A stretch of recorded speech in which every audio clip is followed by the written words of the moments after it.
Okay, सो अगर हम कोई बेस्ट मूवीज या फिर वेब सीरीज ऑफ 2020 की लिस्ट बनाते हैं, Mirzapur is bound to be on that list. To be honest, Mirzapur is even among my favourites. But फिर मेरे दिमाग में ये सवाल आया कि आखिर ऐसा है क्यों. कहने का मतलब है कि जिन भी लोगों ने सीजन 1 देखा है वो सीजन 2 के लिए इतने हाइप्ड क्यों हैं. दी हाइप इज सो मच कि लोग पूरे सीजन को एक साथ बिंज करने वाले हैं. But why? The answer is simple and it's a one-word answer and probably you already know that answer. It's revenge. But हमें रिवेंज से इतना प्यार है क्यों? एंड क्या रिवेंज के बाद वी फील बेटर और वर्स? एंड बेसिकली तुम बात समझो, जिसको कुछ गलत काम करना था वो कर चुका है. अब अगर हम रिवेंज लेते भी हैं तो maybe we'll feel better for a few moments. But उसके अलावा क्या, हम जो इतनी time, energy and resources revenge लेने में वेस्ट करते हैं, but still that won't get us any results, और मे बी इट डज. फिर एक क्वेश्चन ये भी है कि रिवेंज हमें सर्वाइवल में कैसे हेल्प करता है, because logically it should not. So revenge sweet है या bitter? Is it good or bad? Is it atoxic or toxic? So let's learn psychology by Mirzapur season 1 and season 2. Also ये disclaimer जरूर पढ़ लेना, इट इज इम्पोर्टेंट. सो जैसे we want to know that why do we love revenge so much, ऐसे ही कुछ researchers भी यही पता करना चाहते थे. So I won't go into the details, but कुछ लोगों को बुलाया गया एंड एक गेम कंडक्ट हुआ.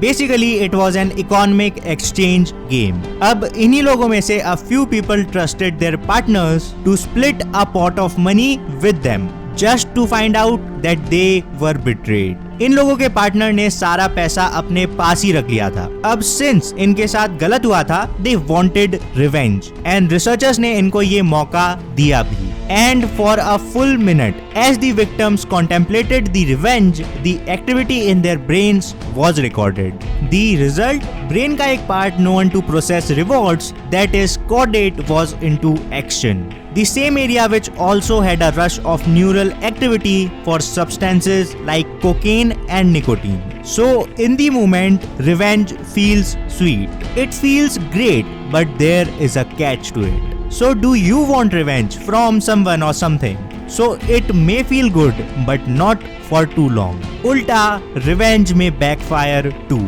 This experiment by Carl Smith and his colleagues is quite thought-provoking.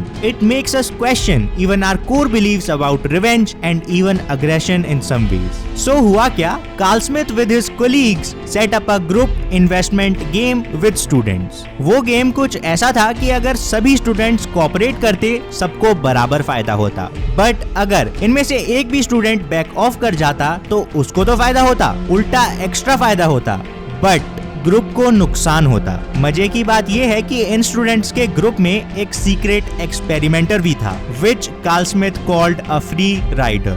So the game starts. Interestingly enough, वो सीक्रेट एक्सपेरिमेंटर सभी स्टूडेंट्स को कन्विंस कर लेता है to cooperate and invest equally.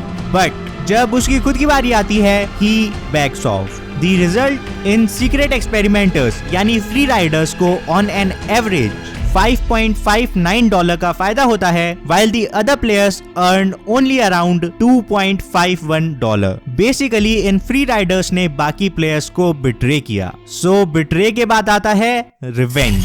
सो बाकी प्लेयर्स को एक ऑप्शन दिया गया. They could spend some of their own earnings to financially punish the free riders. अब कार्ल स्मिथ ने जिसको भी ये अपॉर्चुनिटी दी टू टेक द रिवेंज, उन सभी लोगों ने इसको एक्सेप्ट कर लिया. ऐसे दो ग्रुप्स बने, पनिशर्स एंड नॉन पनिशर्स. अब अगली 2-3 लाइन थोड़ी कॉम्प्लिकेटेड हो सकती हैं, तो थोड़ा ध्यान से सुनना. एंड अगर फिर भी समझना है तो तुम लूप में देख ही सकते हो. 1. The punishers reported feeling worse than non-punishers. But still उनका मानना था अगर उन्हें रिवेंज लेने का चांस नहीं मिलता तो वो और बुरा फील करते. 2. इवन नॉन पनिशर्स का भी यही मानना था कि अगर उन्हें चांस मिलता तो वो बेटर फील करते. इन शॉर्ट, दोनों ही ग्रुप का मानना था कि revenge would make them better. But reality में जो इन लोगों के फील गुड वाले स्कोर्स थे, उनके हिसाब से the non punishers felt better than punishers. So although इनको लगता था कि रिवेंज इनको बेटर फील कराएगा, बट रियलिटी कुछ और ही थी. अब देखो, इसके सपोर्ट में आर्गुमेंट ये है कि आफ्टर वी टेक रिवेंज वो बैड मेमोरी और ज्यादा डीप हो जाती है, जबकि अगर हम बदला नहीं लेते हैं तो हम धीरे धीरे उस चीज को भूल जाते हैं। सो अब क्वेश्चन ये है कि even though revenge won't leave us better off, why do we still love it?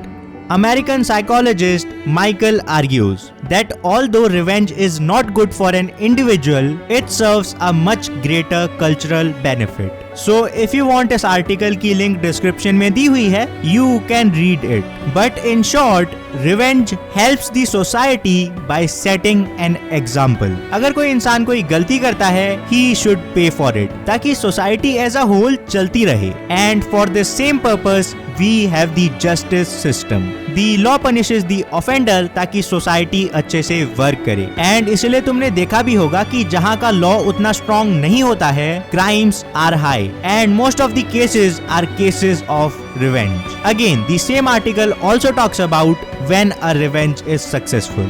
A revenge is successful only when the offender realizes his or her mistake, and that realization helps us feel better.